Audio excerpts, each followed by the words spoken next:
e pouco. Olha ali. Olha ali, cara. Sim, mas não quer. Olha só. Olha aquele cara de tijolo, cara. Olha ali nos carros aqui, pessoal. Pô, agora tá uns tijolos bons, hein? É, ali. E se não quebrar o vidro, não é nada.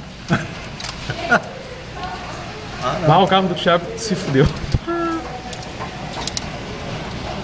E ele pega o repique, né? Dá na parede e volta Sim. no carro.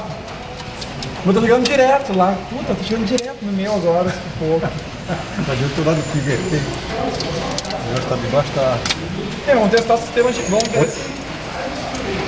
Eu vou descobrir se funciona a ligação do patamar. Olha do gramado lá, cara. Olha o tijolão lá. Na frente do farol ali, né? Aham.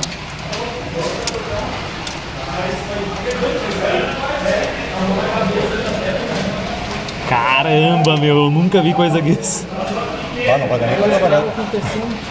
Ah, estamos tomando... Trocamos um Ô, alvejado. Felipe, se tem papel pra botar aqui no canto, acho que é uma boa. Olha ali, ó. Olha, por isso. Olha aqui, tu viu? Sim, tá bom. Tijolão. Não, olha o carro do Thiago, meu, ali. Parece que estão jogando brita em cima dele. Ainda bem que o meu branquinho. Já disparou o primeiro alarme.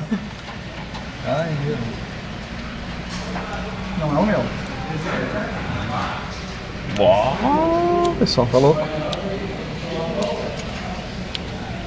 Tempo que eu não vi granizo. Em Porto Alegre eu não lembro ter visto.